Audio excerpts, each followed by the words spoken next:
Run ബേബറാണ് ശരിക്കും ഈ കാലഘട്ടത്തിൽ കാണേണ്ട പടമാണ് കാര്യമായിട്ടും. ഈ ഈ സിനിമയിൽ നടക്കുന്ന സംഭവങ്ങൾ നമ്മുടെ ഈ ജീവിതത്തിൽ ഇപ്പോഴും ശരിക്കും നടക്കണില്ലേ? ശരിയല്ലേ? നിങ്ങൾ തന്നെ പറ.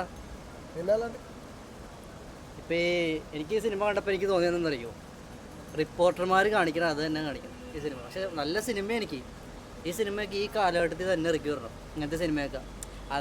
അല്ലെങ്കിൽ ഇതുപോലത്തെ സിനിമ ഈ കാലഘട്ടത്തിൽ വേറൊരു ടൈപ്പ് മോഡൽ ഉണ്ടാക്കിയിട്ട് ഇറക്കണം.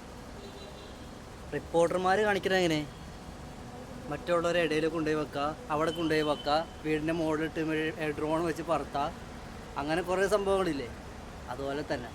പക്ഷെ പടത്തിനെ മോശമായിട്ട് പറയണല്ലോ കേട്ടോ. ഇത് ഈ സാറ്റലൈറ്റ് റിപ്പോർട്ടർ അവർക്കൊക്കെ പറ്റുന്ന ഒരു സിനിമയാണ്, അവരൊക്കെയാണ് ഈ സിനിമ കാണേണ്ടത്. പക്ഷെ എന്നാലും നല്ല 4K കണ്ടപ്പോൾ എനിക്ക് ഭയങ്കര ഇഷ്ടം തോന്നി സിനിമ. ലാലേട്ടൻ്റെ അന്നും ഇന്നും ലാലേട്ടൻ്റെ ഒരു അഭിനയം നല്ല എല്ലാ സെറ്റാണോ, എനിക്ക് ഭയങ്കര ഇഷ്ടമായി കണ്ടപ്പോൾ. അമലാപ്പോളൊക്കെ ഇപ്പോൾ കുറേ ഇപ്പോൾ സിനിമയിലൊന്നും അങ്ങനെ കാണാൻ കിട്ടുന്നില്ലല്ലോ. അമലാപ്പോളൊക്കെ ഇപ്പോഴും ഒരു സിനിമയിൽ കാണാൻ നമ്മൾ ആഗ്രഹിക്കുകയാണ്. കാരണം നല്ലൊരു അടിപൊളി സിനിമയാണ്, എനിക്ക് ഭയങ്കര ഇഷ്ടമായി 4K കണ്ടപ്പോൾ.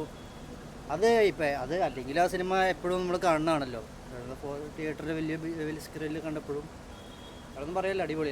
എന്നാൽ ലാലേട്ടനാണ്, നമ്മളെ ലാലേട്ടനല്ലേ, ഇപ്പം എന്താ ഒന്നും പറയല്ല. എല്ലാവരും അതെപ്പോഴും ഞാൻ എപ്പോഴും കേൾക്കണ പാട്ടാ, ഞാൻ മാത്രമല്ല എല്ലാവരും കേൾക്കണ പാട്ടാ. ലാലേട്ടൻ ആരാധകനായാലും എല്ലാവരും കേൾക്കണ പാട്ടാണത്. കാരണം അടിപൊളി പാട്ടാണത്, ലാലേട്ടൻ പാടിയ പാട്ടാണത്. ലാലേട്ടൻ പിന്നെ ഈ അടുക്ക് എന്തോ ഒരു പാട്ട് പാടിയുണ്ടല്ലോ അല്ലേ, ലാലേട്ടൻ പാടുന്ന പാട്ടല്ല, അടിപൊളിയാണ്. എനിക്ക് ഭയങ്കര ഇഷ്ടമാണ് ലാലേട്ടൻ. ഓക്കെ, ഇത് ടി വിയിലൊക്കെ വരുമ്പോൾ എടുത്ത് കാണാറുണ്ട്. പിന്നെ ഞാൻ പറഞ്ഞില്ല, ബിഗ് സ്ക്രീനിൽ കാണുന്നത് ആദ്യമായിട്ടാണ്. ഇത് തിയേറ്ററിൽ ഇറങ്ങിയപ്പോൾ ഞാനും ജനിച്ചിട്ടില്ല. അല്ല, ജനിച്ചിട്ടില്ല, ഞാൻ കണ്ടിട്ടില്ല. ഓക്കെ.